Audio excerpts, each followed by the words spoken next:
It has been said by a thoughtful writer that the subject of witchcraft has hardly received that place which it deserves in the history of opinions. There has been, of course, a reason for this neglect, the fact that the belief in witchcraft is no longer existent among intelligent people and that its history, in consequence, seems to possess rather an antiquarian than a living interest. No one can tell the story of the witch trials of the 16th and 17th century England without digging up a buried past, and the process of exhumation is not always pleasant.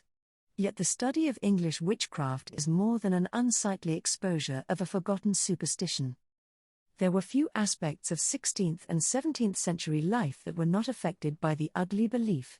It is quite impossible to grasp the social conditions, it is impossible to understand the opinions, fears, and hopes of the men and women who lived in Elizabethan and Stuart England, without some knowledge of the part played in that age by witchcraft.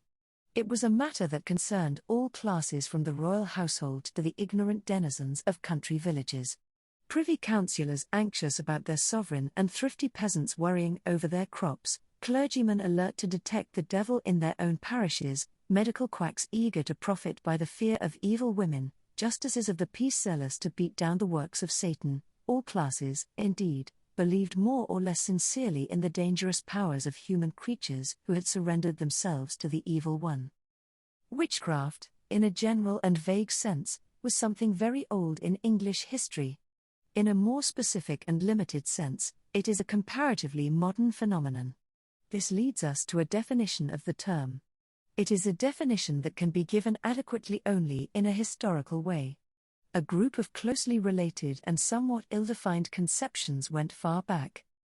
Some of them, indeed, were to be found in the Old Testament, many of them in the Latin and Greek writers. The word witchcraft itself belonged to Anglo-Saxon days. As early as the 7th century Theodore of Tarsus imposed penances upon magicians and enchanters, and the laws, from Alfred on, abound with mentions of witchcraft. From these passages, the meaning of the word which is used by early English may be fairly deduced. The word was the current English term for one who used spells and charms, who was assisted by evil spirits to accomplish certain ends.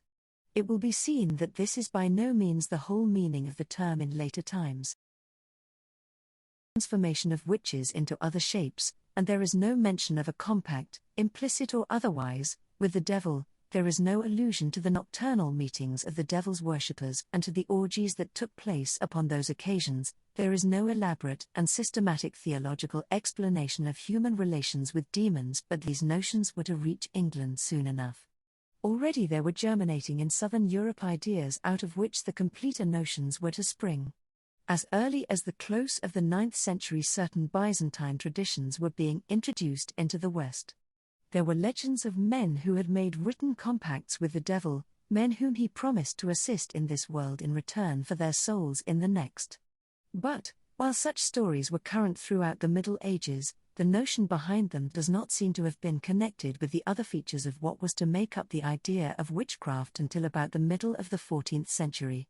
It was about that time that the belief in the Sabbat or nocturnal assembly of the witches made its appearance.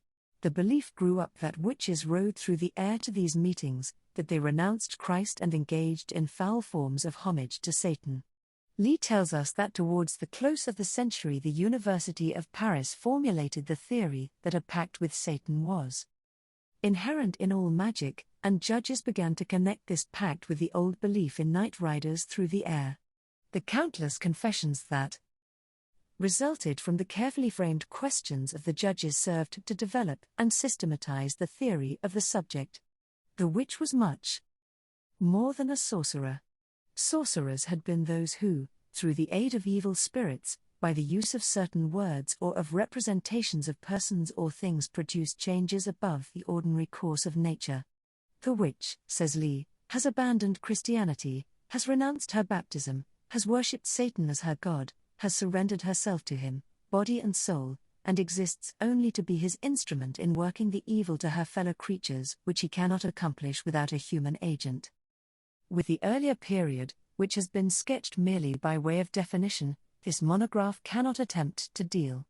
It limits itself to a narrative of the witch trials, and incidentally of opinion as to witchcraft, after there was definite legislation by Parliament.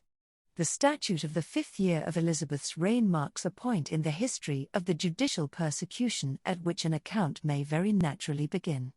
The year 1558. This was the final and definite notion of a witch. It was the conception that controlled European opinion on the subject from the latter part of the 14th to the close of the 17th century. It was, as has been seen, an elaborate theological notion that had grown out of the comparatively simple and vague ideas to be found in the scriptural and classical writers.